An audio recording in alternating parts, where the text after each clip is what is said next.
On the political historical panel, the first presentation was given by Professor Geoffrey Hill, Professor of Literature and Religion at Boston University. Professor Hill. I want to begin by quoting from Bonhoeffer's book Act und Sein, Act and Being, the dissertation which qualified him for the post of university lecturer.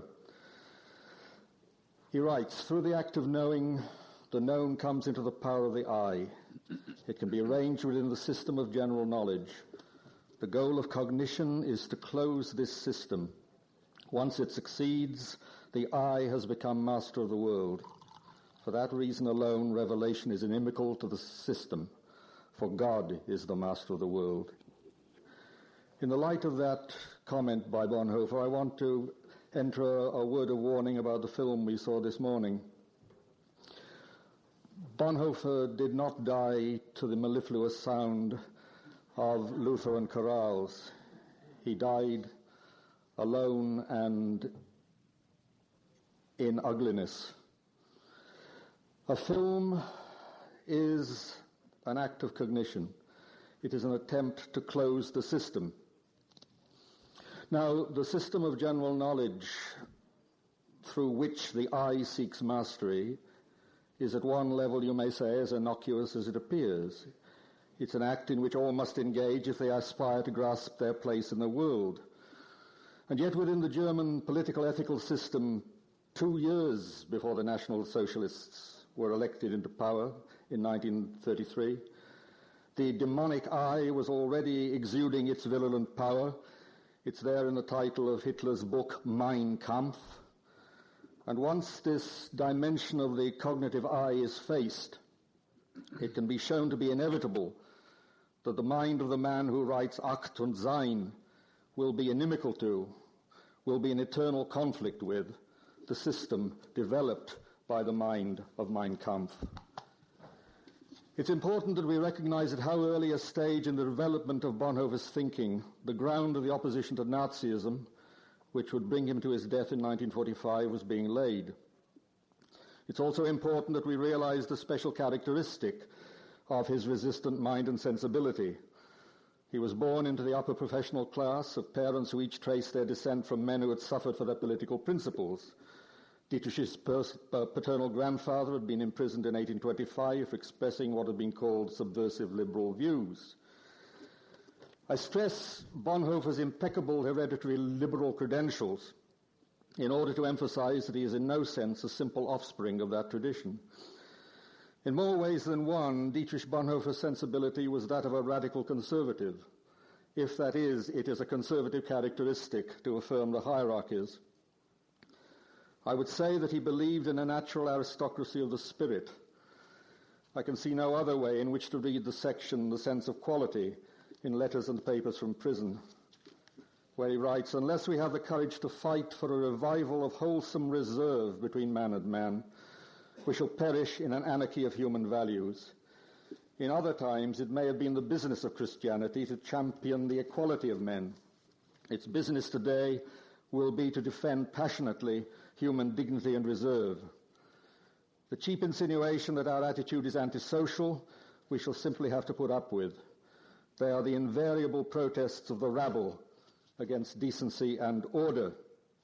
Now, the German phrase "die Pöbelherrschaft" means mob rule, and it's possible to see how Bonhoeffer's form of radical conservative self-discipline would take its stand against the hideous travesties of discipline inaugurated by the National Socialists. The conflict in which my limited comprehension understands Bonhoeffer to be engaged is that which takes place at once eternally and presently between the claims of the absolute and the extortions of spiritual and political absolutism. In chapter 6 of his great work, Ethics, Bonhoeffer writes, "The origin of action which accords with reality is not the pseudo-Lutheran Christ, who exists solely for the purpose of sanctioning the facts as they are, nor the Christ of radical enthusiasm, whose function is to bless every revolution, but is the incarnate God Jesus, who has accepted man and who has loved, condemned, and reconciled man, and with him the world." Two observations seem to me to be necessary here. First, that the radical misappropriation of Bonhoeffer's life and teaching by some British and American progressive theologians in the 1960s appears to be presciently understood in this passage from the Ethics.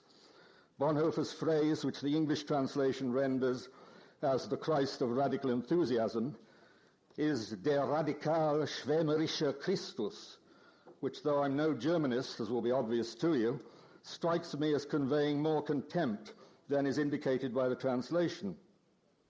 We have to separate the Bonhoeffer legacy from the Bonhoeffer cult, much of which, I would hazard, is no better than romantische Schwärmerei, dedicated, as Bonhoeffer would say, to sanctioning the facts as they are. Sanctioning the facts as they are is not the same as facing the bitter fact. Bonhoeffer's position at that time was a peculiar one. It was peculiar in the sense that not only was he estranged from the pseudo-Lutheran state organization, the German Christians, he was also at odds, as the film showed us, with the strategic and tactical ambivalences of the confessing church. And there was also a sense in which, for a relatively short period, in the spring of 1933, he was estranged from himself. This self-estrangement was made evident in two episodes which came virtually together in April 1933. In an article responding to the National Socialist boycott of Jewish businesses, he stated with some vehemence, "Here where Jew and German stand together under God's word is the church. Here it is proven whether or not the church is still the church." In that same month of April 1933, the father of Dietrich's Jewish brother-in-law, Gerhard Leibholz, died. The family, Gerhard was married to Dietrich's twin sister Sabine, asked Dietrich to conduct the funeral service, but he declined to do so, having accepted the advice of his ecclesiastical superior that to conduct a funeral service for a Jew would not, in the circumstances of April 1933, be prudent. I take this episode directly from Bettger, who also prints part of the stricken letter that Bonhoeffer sent his brother-in-law 7 months later. "I am tormented by the thought that I didn't do as you asked me at the time. It preys on my mind, because it's the kind of thing one can never make up for." Now, I read the clarion call, the message writ large in letters of blood on the posters which summoned us to this symposium. At the center of the firestorm of the Holocaust, Dietrich Bonhoeffer confronted the evils of the Third Reich and courageously opposed the godless face of Nazism. His theological and political resistance and condemnation of anti-Semitism cost him his life and established his place as a modern Christian martyr.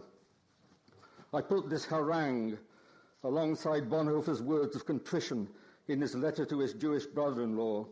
"I can't think what made me behave as I did. How could I have been so much afraid at the time?"